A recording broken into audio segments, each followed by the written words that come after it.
kidneys, and 2 men have received modified pig hearts. None of those patients survived more than 3 months, but Looney is healthier, raising hope she may fare better. Rob Stein, NPR News, New York. You're listening to NPR News from Washington. You're listening to WJCT News, 89.9 in Jacksonville. Good morning. I'm Stephen Ponson. It's 9:04. Clay County officials are seeking nominations for Veteran of the Year. This is the second year that the county has sought to award this title to a special veteran who made a difference in their community through exceptional service and dedication. The deadline for nominations is January 15th. The criteria to nominate someone includes documenting the nominee's significant contributions and volunteer work for supporting veterans, the military, and the community. Sail Drone, a company that pioneered using uncrewed vessels to study hurricanes and related weather off the coast of Florida, is now helping to map the state's coastal waters. Brian Connon is the company's vice president of ocean mapping. He says mapping the coasts will help manage Florida's resources and the state's dependency on the ocean. It's a lot of land that we have underwater that we don't know what's there. And it could be something significant, whether it's a marine archaeological type thing like a shipwreck, or underwater springs that may have impact on the biology that's living there. There's so much we don't know about what's under the water that could really impact what we're doing on land. The data Sail Drone's vessels collect will be available for immediate use to update navigational charts and identify hazards, provide fundamental baseline data for scientific research, and more. Weather-wise, this afternoon we'll have mostly cloudy skies with highs in the mid-70s and a slight chance for rain in the afternoon. Support for NPR comes from Google. This year, Google is announcing the breakout searches of 2024 that captured the world's attention and shaped our year in ways we never saw coming. Learn more at g.co/year-in-search. Google, search on. Support for First Coast Connect is provided in part by Baptist Health. Good morning. I'm Ann Schindler, and this is First Coast Connect. Today, more than a decade after his second term ended, we check in with former Jacksonville Mayor John Peyton about the intersection of politics and philanthropy. Later in the program, years after it was approved, the transformation of the city's elevated Skyway remains up in the air.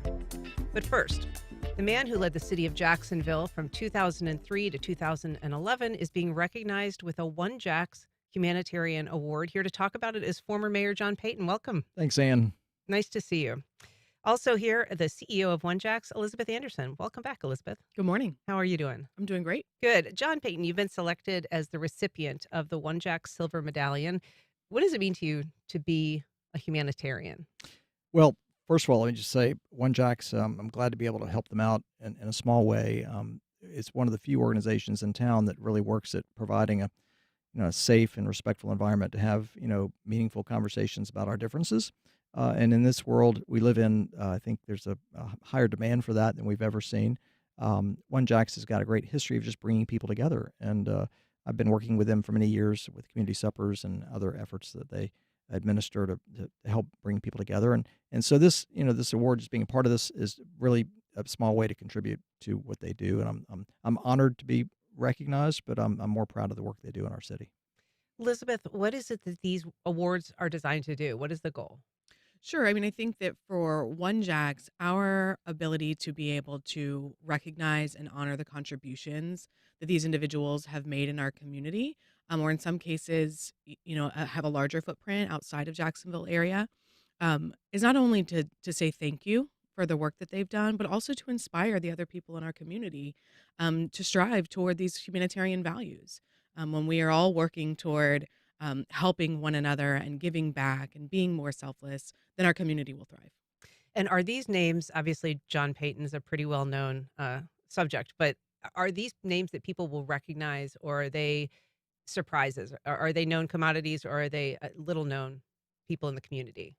I mean, I think that their footprint is impactful, right? In the communities where they are helping, they're very well known. And I think across the board, most of our humanitarian honorees are pretty well known. And I'm excited to be able to share their stories this year as we go into our 55th Humanitarian Awards Yeah. celebration. So, John, we mentioned that you were mayor 2003 to 2011.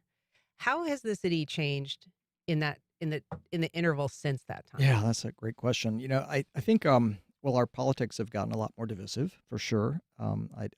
Which is unfortunate. But I think when I look at our community, we're experiencing phenomenal growth, great job creation. I think our downtown is on the verge of taking off. This is it's been I think a frustration of everyone who's ever sat in the mayor's office of really having downtown come into its own. And I'm seeing now all those pieces and parts come together to where I think we're having the critical number of residents coming to our town. We have construction of many more units. I think it's an exciting time.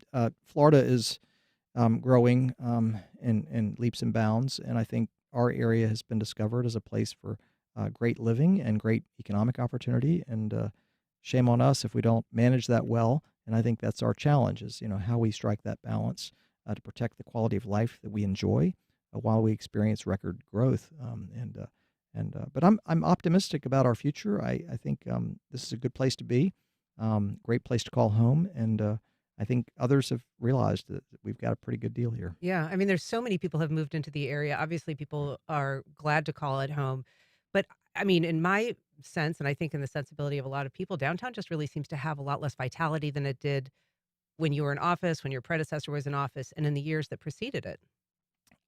I see that, but I'm also encouraged with when you look at the capital investment we're seeing.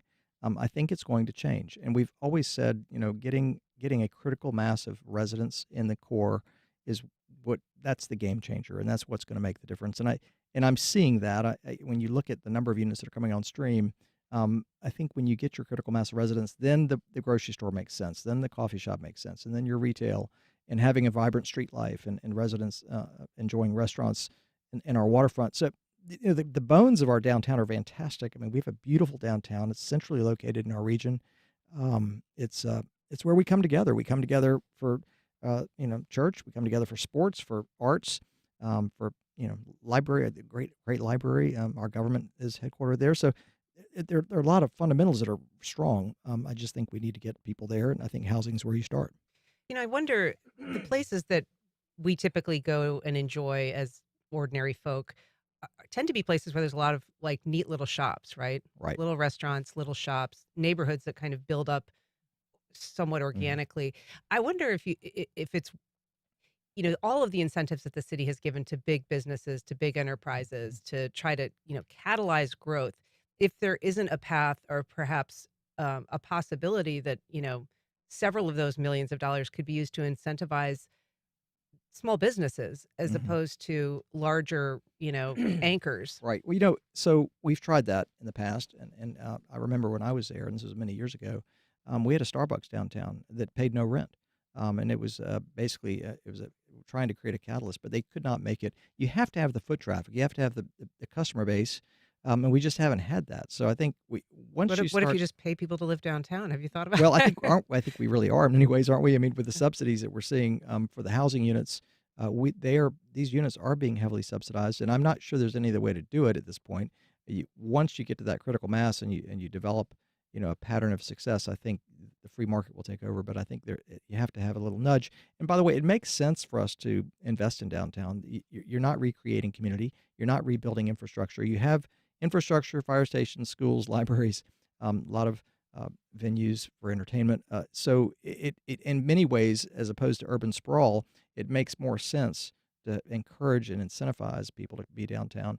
So I think it's a good investment, and long term, it will pay off. If you look at our tax base in the urban core, it's a huge contributor to our revenue, and it will be even bigger and larger if we're able to get the critical mass of residents. Yeah. If you're just joining us, we're talking to former Jacksonville Mayor John Peyton and OneJax CEO Elizabeth Andersen. John Peyton is the recipient of a OneJax Humanitarian Award. And if you'd like to join our conversation, you can give us a call at 904-549-2937. You can also email firstcoastconnect@wjct.org, or you can reach out and tag us on social media. We have a call from Susan in Mandarin. Good morning, Susan. Go ahead. Hi, I have two quick questions. I'll make them really quick. And the first one is, there is a lot of angry, nasty rhetoric, and how can we as citizens, besides not doing it ourselves, how can we encourage our politicians and candidates to stop doing that? And my second real quick question, and you partly just answered this as I was holding, but why, I understand that former Mayor Peyton is a Republican, and usually Republicans are like pushing towards free market. So why should we as taxpayers subsidize something downtown if other areas like the town center are more successful? Thank you for taking my call. Thanks, Susan. I mean, that's a really good question. And so the way I look at it is you have people moving to our region, and the question is, where do you put them? If you go into the rural areas, which we call sprawl typically, there's enormous expense associated with putting in the roads, putting in the schools, putting in the fire stations, creating the infrastructure to support those houses. So there's a lot of money in the front end and a very minimal return on investment. If you encourage people to come to your urban core, you have all the infrastructure. It's already in place. You have police coverage. You have fire stations. You have streets and drainage. So it from a dollars and cents perspective, you're not recreating a very expensive community to accommodate future growth. And you have a density factor. We don't have really high density in rural areas, but you do have high density in the urban core where you can go up and get more bang for your buck for the taxpayer. So I think that I think explains how you can justify. And remember, a lot of the incentives we're giving are basically ways to create tax value that otherwise would not have been there, and letting the developers share in that value. So really, the value the developer is creating in the tax base is being shared, a value that otherwise probably would not have been there. So, but it's a legitimate question, and I think we should challenge our policymakers to explain the return on investment. Why is this good for me as a taxpayer to make this investment? Sure. And I mean, to be fair, some of those incentives are tax breaks, right? Right. So that revenue isn't realized. It's just a way to get them to break ground and Right. to build.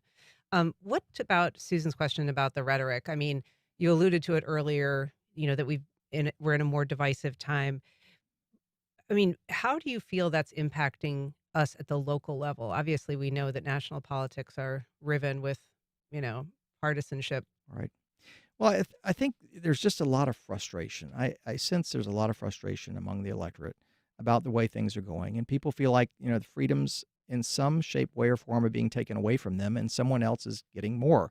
And I think the way you try to resolve that is through dialogue, and I think OneJax is that organization that really provides that venue where you can have meaningful conversations with people from different backgrounds, with different perspectives. And I think it's very possible to disagree with someone in a respectful way and have meaningful dialogue and understand what happened to them along the way, what experiences in their life caused them to take the view they have, and increase the understanding of that and maybe the perspective of that. And not to say that you're going to agree with them, but listen, there's a lot more we agree on than we disagree on, and I may not agree with you, but at least I understand why you hold this view, what shaped your thinking that caused you to think like this. So the dialogue is critical, and I think we have a tendency to go into our corner and just watch stations that feed our pre-existing perceptions, listen to shows that feed our preconceived notion. And we just, as individuals, we have to reach outside our comfort zone to really, walk in the shoes of another person and say, it's not arbitrary. Their views and their perspectives are not arbitrary. There's a reason they think the way they think.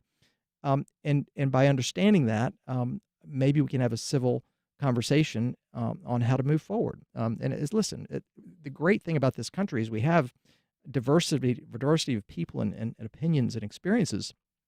And I think the art of our democracy is to continue to have that in a respectful way, to where we can move forward together, not always agreeing, but always being respectful. And OneJax is the one organization in town that wakes up every day thinking about how can we bring people together and where can we convene these conversations to hopefully hold our community together.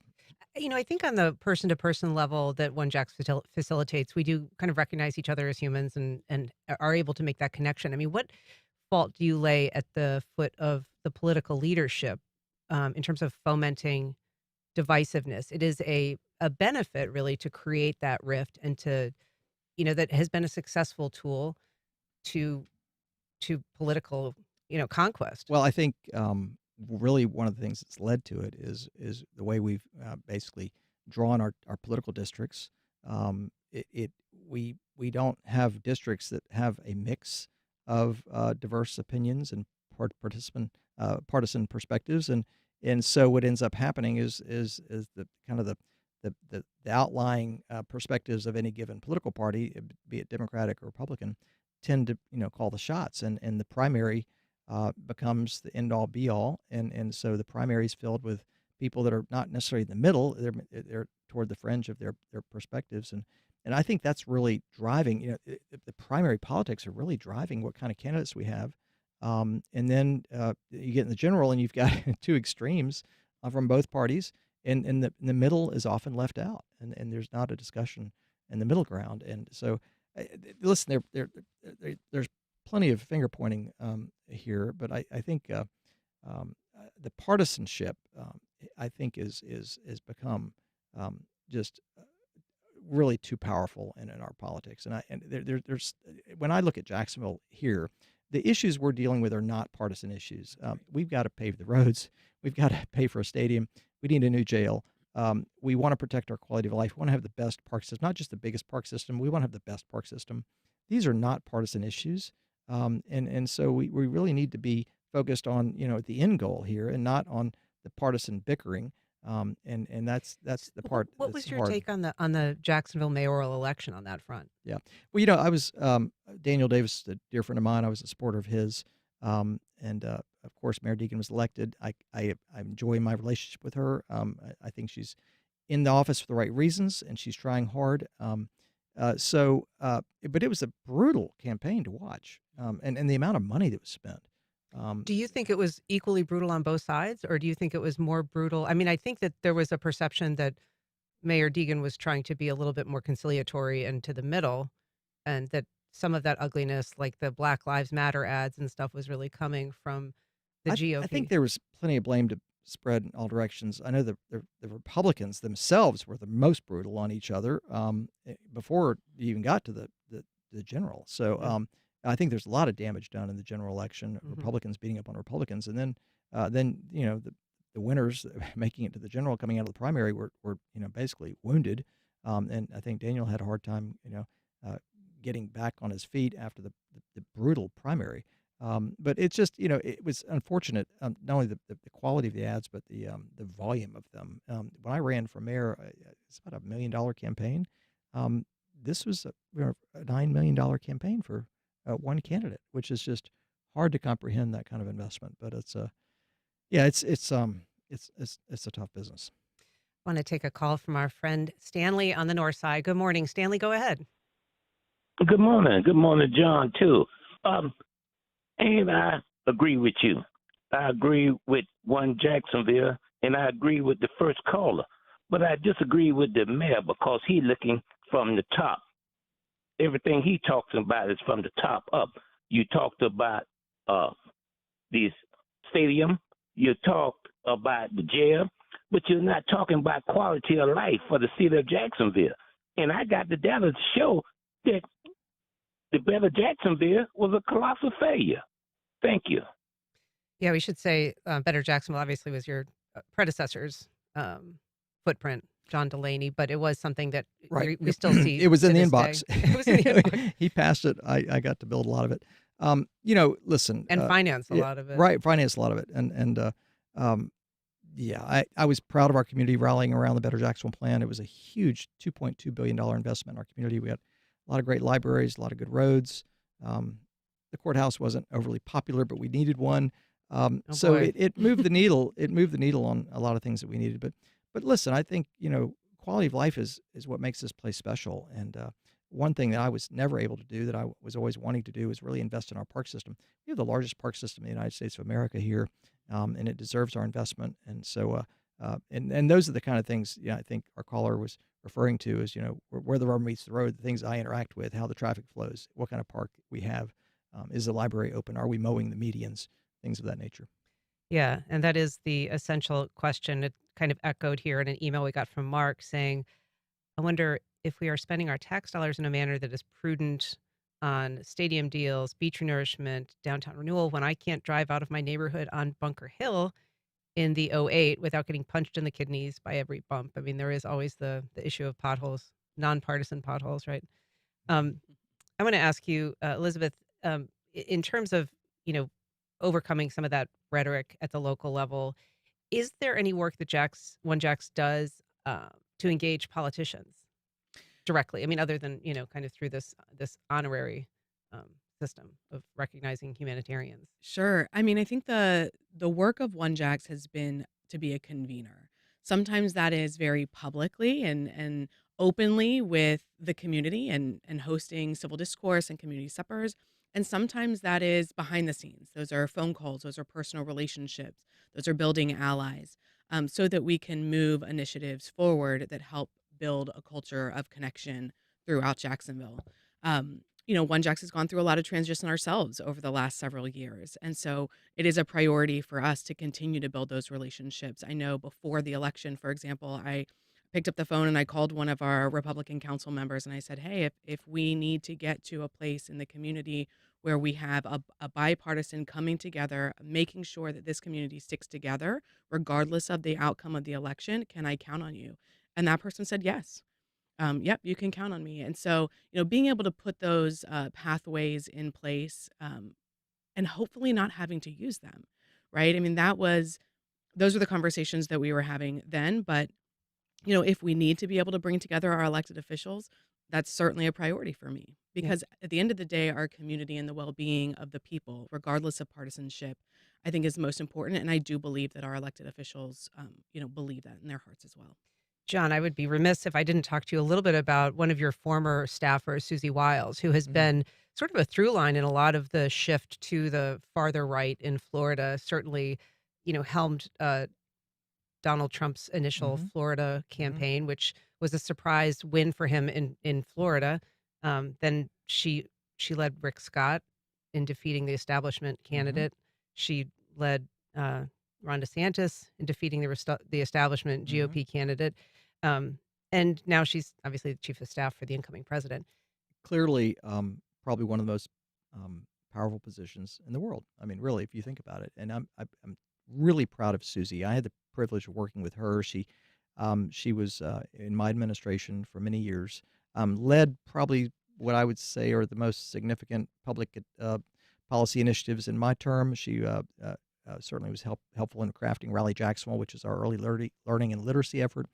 Jacksonville Journey was under her responsibility, and also the River Accord, which was a $700 million investment in improving water quality in the St. Johns River. So she's probably one of the smartest, hardest working people I've ever been exposed to. I was a little surprised when she became part of the Trump team, really. She's always been moderate in my opinion, but I take great comfort in knowing she's around the table in that administration. That gives me comfort. I think she has sound judgment.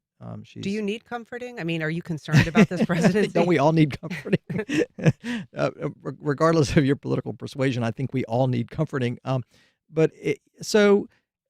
think, these are really uncertain times. I mean, there's just a lot going on, and knowing that I know someone that is of sound mind and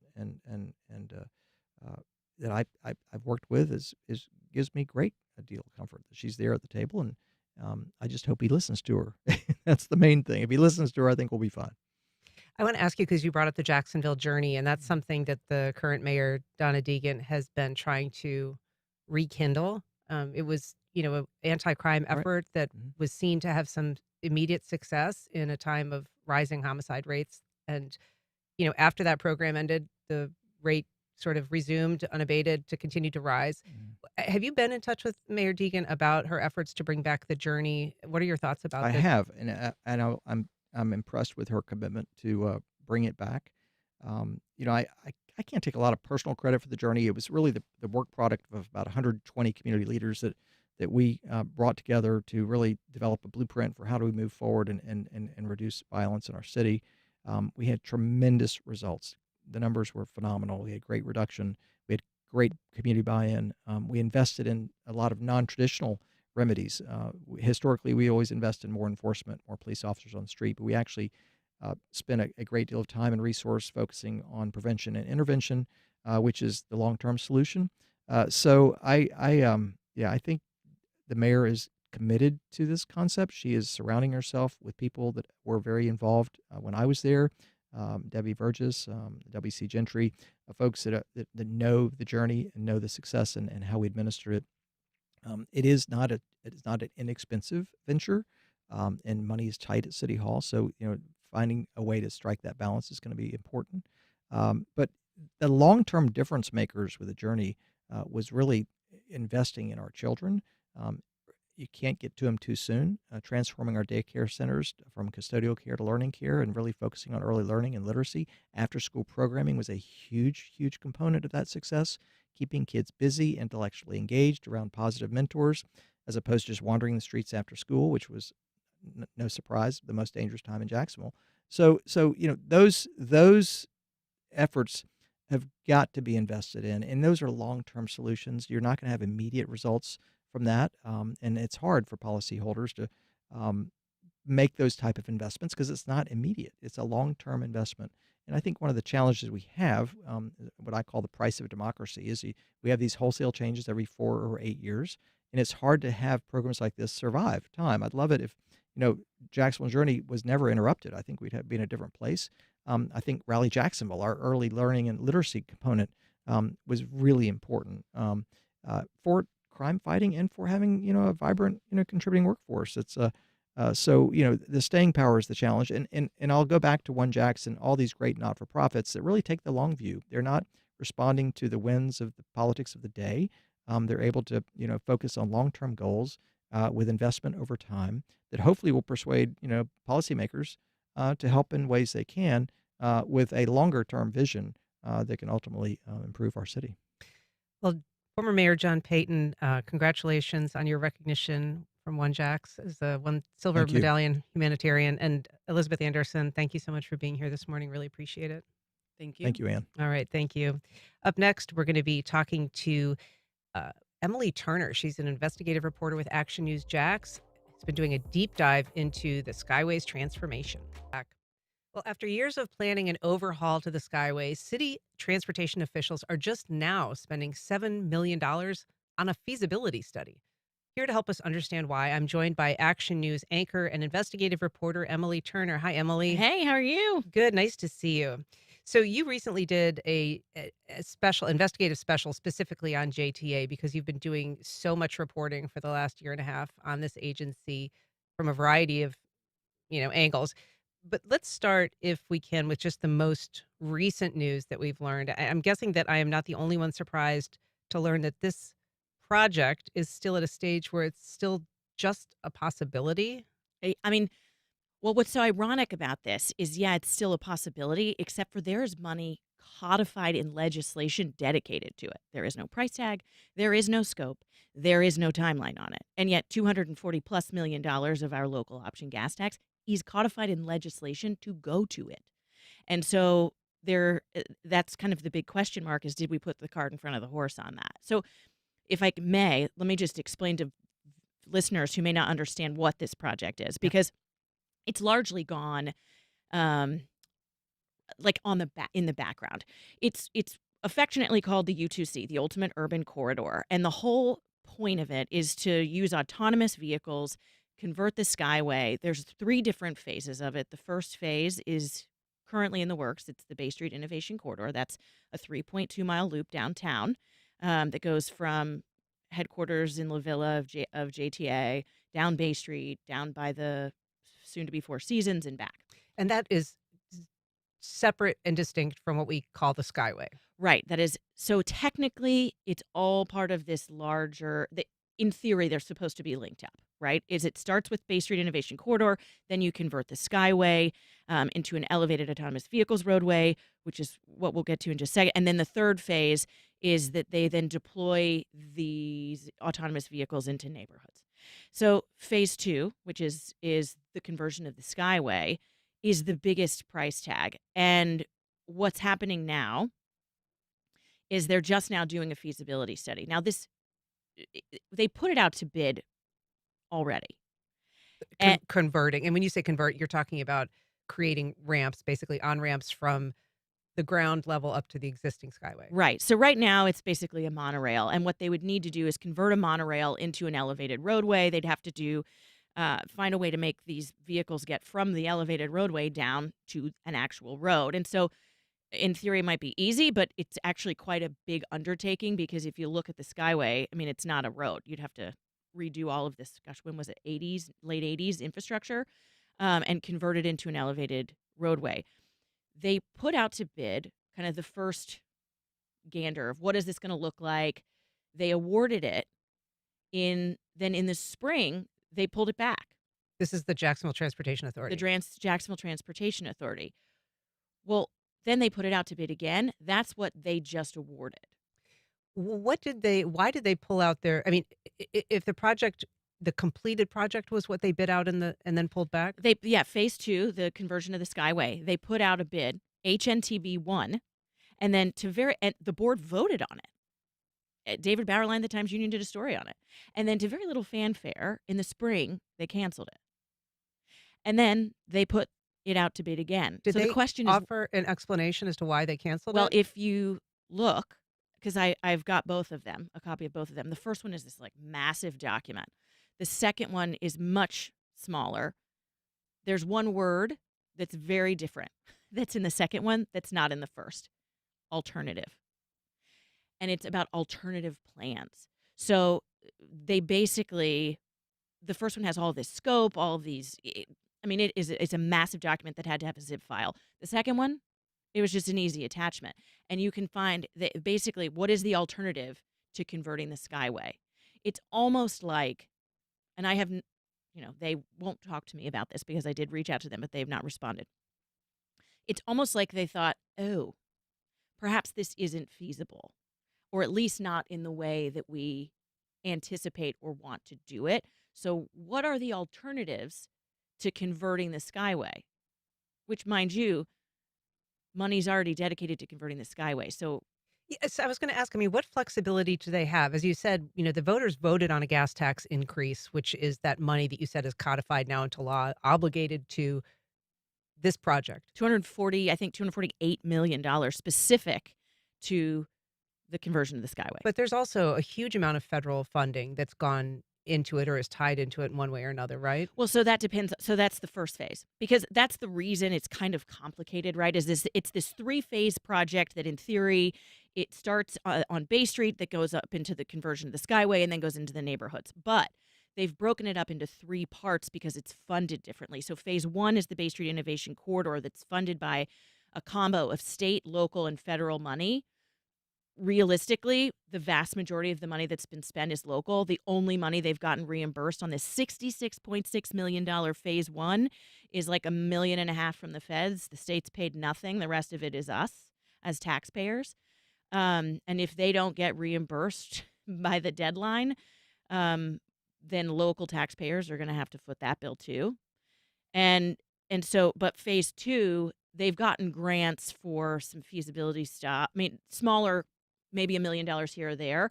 There is no big federal grant for phase 2. Phase 2 is fully funded by you and me. With the gas tax. With the gas tax, and then whatever else JTA decides to allocate to it. So the idea that they are still formulating a plan, what is the reason that the board is being told? What are they voting on in terms of making a decision to, obviously they're not voting to go back to the drawing board. They're working in an alternative, and I guess they're doing that because they must create some alternatives to this project? Well, the whole thing's really complicated because you're using a piece of infrastructure that was built by a federal grant, which is the Skyway. And how many times, if you're from Jacksonville, have you heard, we can't close it down because you have to pay the feds back? And that is a possibility, right?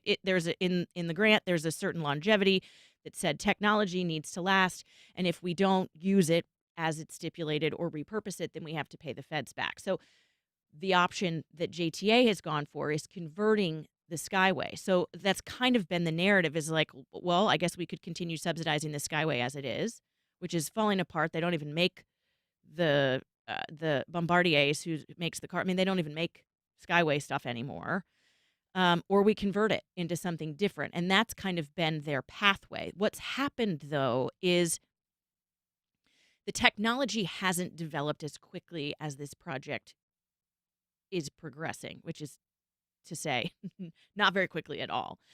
With phase one, that's kind of what we've seen with the autonomous vehicle. It's not an autonomous vehicle. Yeah, I mean, I think the last time we had you on, you were reporting about the fact that JTA was now acknowledging that initially that autonomous vehicle phase was actually going to be a manned vehicle. Right. And if anybody's driven around Riverside or La Villa, I guess it would have been last month or the month before last, they kind of had it out running in a circuit for during the lunch hour. It's a Ford Transit van that has a driver in the front seat. And then they've converted it to put this autonomous vehicle technology on it, but it's federally, you're not allowed to use it autonomously. I mean, so it will be less reliable than if it were a car that were just being driven, because this technology doesn't work in anything like regular rain or the dark, etc. If you're just joining us, we're talking to Emily Turner from Action News. She has been reporting on JTA and their U2C project. If you'd like to join our conversation, you can give us a call at 904-549-2937. You can also email firstcoastconnect@wjct.org. We have a call from Cliff in Riverside. Good morning, Cliff. Go ahead. Good morning. So there's two really relatively low lifts that could ignite the ridership, I think, of the Skyway. And one is the maintenance station that's right there on the ground level by the fresh market and all that infrastructure that we just built. Why couldn't that be converted into a station? Then you go get your groceries, you hop on, and then you're immediately in downtown. So the other one, and there's also the McCoy's Creek that they're working on. I drew all these, you could turn that into a little path with a footbridge. And then you've got that loss of La Villa. Those people could walk through this nice little park, do their shop or whatever, just connect. You got to make connections. The next one would be, this one's a little more fantastical, but the FSCJ, the old Rosa Parks stops right when it gets to State and Union, which State and Union basically amputates Springfield's financial nutrition from the downtown campus. If that could just go across the road and students could enter and exit downtown, that'd be pretty cool. I would really like to see FSCJ campus move into the Stanton building, which is like a school building that's historic and beautiful. And then that building would be turned into like a shopping mall. Then you just if you're living in Springfield, you ride your bicycle and go shopping, and then you get on the Skyway station, you scoot into downtown. The problem with downtown... Cliff, thank you. I'm just going to let Emily respond to that. I mean, obviously there's other ideas percolating out there. Is the JTA considering anything like that? I mean, Cliff's got all the plans for downtown. So when it comes to the Skyway, the problem with expanding it is, again, they don't even make these cars anymore. I mean, they have to cannibalize the other cars just to fix the maintenance on this. So from a technology standpoint of the Skyway, that doesn't make sense. There's got to be something where it's like, do you just let this thing limp along? You're certainly not going to invest more money in expanding this thing as it exists. So JTA's thought was, well, let's convert it, and then it will potentially go somewhere. So that's their thought. But the problem is the technology and the price tag to convert it is astronomical, and the technology isn't really there. And the question is, it still doesn't go anywhere. Yeah, it doesn't go anywhere. I mean, it's 2.5 miles at its length. And, initially when it was built, it was kind of always, I think, viewed as a giant white whale, Well, and I mean, if you look at it, it's like, okay, so, and the number I get, depending on who you ask, is different, how much you have to pay the feds back if we were to tear it down or not use it. It's like anywhere from 90 million, 117 million. I've heard up to 176 million. And that benchmark moves depending on who's saying it. But we have spent, number one, to convert it, we would spend twice that.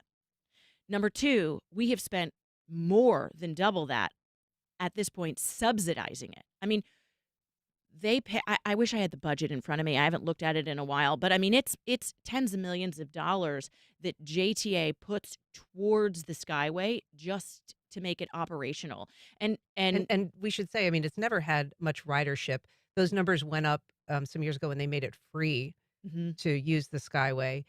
I'm not sure what the current numbers suggest, but it is always been said that it's probably would be cheaper to buy cabs for people taking the Skyway than to build this, or for the cost of the project. Oh, yeah, without a doubt. I mean, and the numbers of ridership are questionable anyway, because the way they count is the turnstiles at the base of the, as you're going in.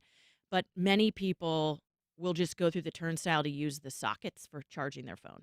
The folks who, like homeless Unhoused people. folks Mhm. who are down there, or to just get out of the rain or whatever. Um, and so we've spent so much money keeping this thing operational or somewhat operational that really, I mean, just it's so unused. Think about it. They shut the whole thing down on a weekend and had a rave at 3 different stops.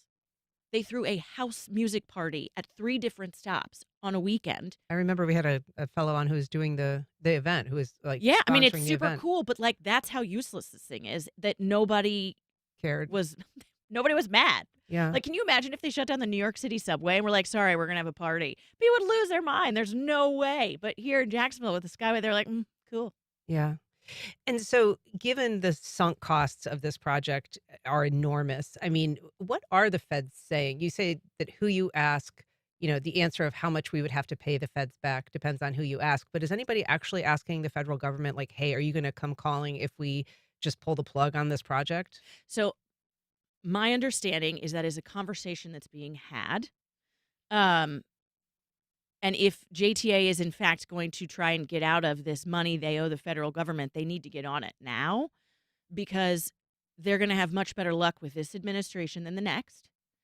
And I mean, but whether or not they forgive it, I don't know. I don't know enough about federal transportation to know, have they ever actually come calling and saying, oh no, we're going to take our money back, or you're going to make us pay it back. It feels like a really bad policy move. It also isn't a great look for Jacksonville to be like, thanks for giving us all this money and now we're going to not use it. But you're kind of stuck now in this position where it's like, you either throw good money after bad, A lot. of good money after bad. And the thing is, just because $248 million is what's dedicated to it doesn't mean that's all that's going to go there. Like, $248 million plus, if they can't get fully reimbursed from the Fed, so like, let's just say $60 million. I mean, that's for every Jacksonville citizen, what, a couple $100 that we're going to pay for this autonomous vehicle system that we probably will never ride? I mean, is it worth it? And then, but on the same token, like, do we continue to pay to fund the Skyway that nobody uses? So after this recent vote where they said, we're going to put this contract out, we're going to assign this contract to look at possible alternatives, what will happen now? So HNTB will basically take a look at what they're going to do. A whole study. There's an environmental study. There's going to be a feasibility study. What is the impact to downtown? And then they'll come back with their idea of how big of a lift is this going to be. I mean, hopefully what they're paid to do is to give JTA and the taxpayer and the board of JTA a really clear picture of just, is this a good idea? And if this isn't a good idea as it is designed now, what can we do instead? And one of the options is a no build. Now, that's federally required in a grant to just say, well, maybe we don't do anything at all. That's not usually an option. But in this situation, it very well could be, because it may just be totally unrealistic to do anything. Emily Turner, we are lucky for your reporting. It's so important to have eyes on agencies like this, and I appreciate all the work that you've done. We're going to include a link to your half-hour special on JTA on our website if you want to look at it. It is a really great deep dive into all of these things, plus more. So, Emily Turner, thanks so much for being here. Yeah. Up next, a new stage production aims to involve performers of all abilities.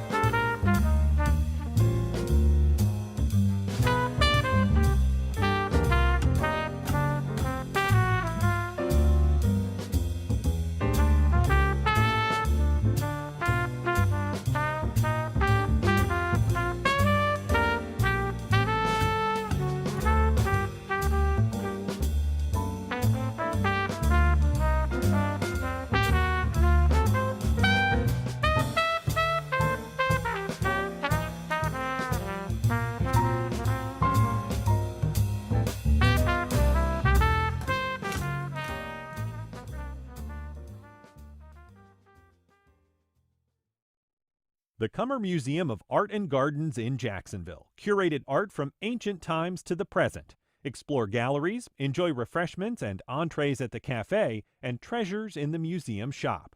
More at cummermuseum.org. Life South Community Blood Centers, providing blood and patient services to the local hospitals, serving patients in this community. Donating blood with Life South helps save lives. More at lifesouth.org to find a blood drive near you. Democratic Representative Andy Kim is now New Jersey's newest senator. Over the past few years, he's been listening to Americans who supported President-elect Donald Trump, but also voted for Kim. We'll talk with the senator about what he's learned from those conversations about how American politicians can better serve the American people. That's on the next On Point. Today at 11 on WJCT News 89.9.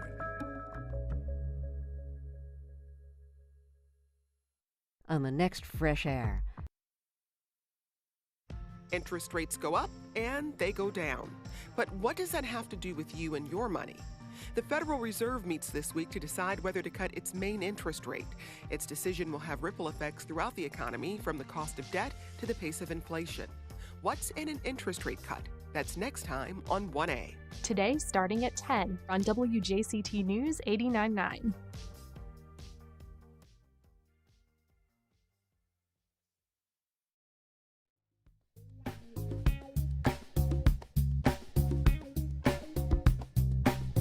Welcome back. Well, it's a familiar musical production, but it's one that's going to be told in a very special way. Here to tell us about it, I'm joined by Tony D'Amico, founder and managing director of Blue Fire Theater. Welcome back, Tony. Thank you, Ann. We're back, and thanks for having us. Delighted to have you. We're also joined by Ann Walsh. She's director of the upcoming stage production of Annie Jr. Hey, Ann. Hello. Nice to meet you. So most of us are familiar with the stage show, Annie, the Broadway musical. Annie Jr. is a little different. Anne, explain. We are doing it with special needs children and mentors. So the children that are going to be the artists, the people that are going to take the leads in these shows, are the special needs children. Any kind of special need, nonverbal, verbal, wheelchair, anything. We have, autistic kids, all that, a whole raft of them. And we will have a mentor for each one of those children. And the mentor kind of sits back a little bit. They learn the parts just like the children do. And they are going to take care of them if something would happen. For example, if someone says to a child, break a leg, and they have no idea what that means, they don't go on stage because they don't want, we've had that happen, because they don't want to break their leg. So the mentor will go on with them, and if TJ doesn't want to go out on stage, he doesn't have to. He'll come as soon as he feels like he can. So this is going to be this is a countrywide program called the Penguin Project, and it deals with getting children on the stage, and it awakens a lot of things. It's life-changing for a lot of these people. And are these peers? Are they theater people? Are they specially trained as kind of companions? I mean, who are they? They are normal children, kids, young adults, people that are in school, people that are interested in just children. And we have a boot camp, which we train them, and we usually have someone come in and talk to them about the disabilities and ways to handle those disabilities. If it gets too bad, then we contact parents. And Tony, you run the theater there that's in Nassau County, but this is a project that actually bridges Georgia and Florida. How did you decide to do this with the Penguin Project, which, as Ann says, is a national thing, but this is going to be like the first local iteration? It's going to be the first one in Nassau and Camden County. And there are a couple around in the area. Flagler has one, I believe, and maybe even Duval. I'm not really sure about that one, but there is one locally. I saw this program. I happened upon it online a couple of years ago, and I'm like, when we get our building, we're going to do this. We're going to bring this to Nassau County. And then we were doing Seussical, and one of the ladies in Seussical, playing Gertrude McFuzz, she wanted to do it in Camden County and lost her venue. And I said, let's do it. She said, let's do it together. I said, let's do it together. And so the Penguin Project wants you to name your program, give it a name, like the one in Brunswick is Golden Isles Penguin Project. So we came up with Blue Bridge Penguin Project. And the Blue Bridge is on Highway 17 if you're in Nassau or you're in Camden. And Georgia and Florida have that rivalry a little bit, So we're going to bridge that gap with the Blue Bridge Penguin Project and bring this program to both counties at the same, the counties at the same time. And so how is this, how do you cast this? I mean, obviously you haven't gotten into the No. production level yet. When does it start and how does that process work? Thank you. We had a meeting in Camden County this past week, and we will have an informational parent mentor volunteer meeting in Nassau County at the ARC, because this is in conjunction with the ARC in Nassau County as well. And we'll have that this Sunday at 4:00 at the ARC. So if you know a family with children with disabilities or young adults with disabilities, or you know somebody that may be interested in this program, tell them to come to this informational meeting at the ARC, 4 p.m. on Sunday. And what we do is, if you're interested, you just get to be a part of the program. You come to a first few rehearsals, which are going to be in January. And we are going to open the program up through the 16th of January. So if you miss this meeting or you missed the one in Camden County, it's okay. Reach out to us at bluefiretheater.org and we'll get you, or go on our website and we will get you the information that you need. So what happens is they come, they be in the program. We have a few rehearsals. You see how people work. And then you have auditions within the program. So you don't call for auditions outside and you judge, you look at everybody, you have a few auditions within the time frame, and then you cast accordingly. Well, I know that it is an unbelievable transformational experience for the kids and the families that are able to do this. So I Mhm. appreciate you coming down. Yeah. Even further down, Ann Walsh, Tony D'Amico, thank you so much for And being here thank you today. as always, and happy holidays. We appreciate You it. as well. Thank you. And that's our program. Thank you for listening. If you have questions or comments, you can reach out anytime at First Coast Connect at WJCT.org. If you missed anything, you can catch our rebroadcast at 8 o'clock tonight on WJCT, or you can find our entire archive on your favorite podcast platform. Join us tomorrow when we're joined by local government expert and Support for First Coast Connect is provided in part by Baptist Health. Baptist Health is a proud supporter of First Coast Connect. Baptist Health, committed to building a healthier community for all of us. More info at 202-4YOU or baptistjax.com. Mocha Jacksonville presents Spectral Subjects, an interactive art installation that transforms Mocha Jax's atrium into a thermal observatory that changes with every visitor interaction. Information at mochajacksonville.unf.edu. Jax PBS presents Shelter Me, stories about animals and the people who love them. Tuesdays at 4 p.m. Sponsored in part by the Jacksonville Humane Society, Subaru of Jacksonville, and Terrace Wealth Management of Raymond James and Associates, Inc. Member New York Stock Exchange, SIPC. This is WJCT News 89.9 Jacksonville. Up next, national and local news from NPR and the WJCT News team.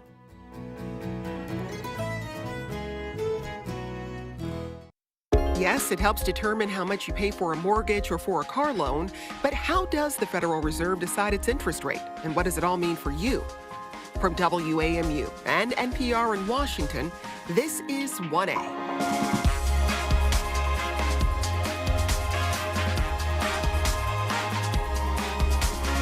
Hi, I'm Jen White. The story of the post-pandemic economy has been inflation. After reaching historic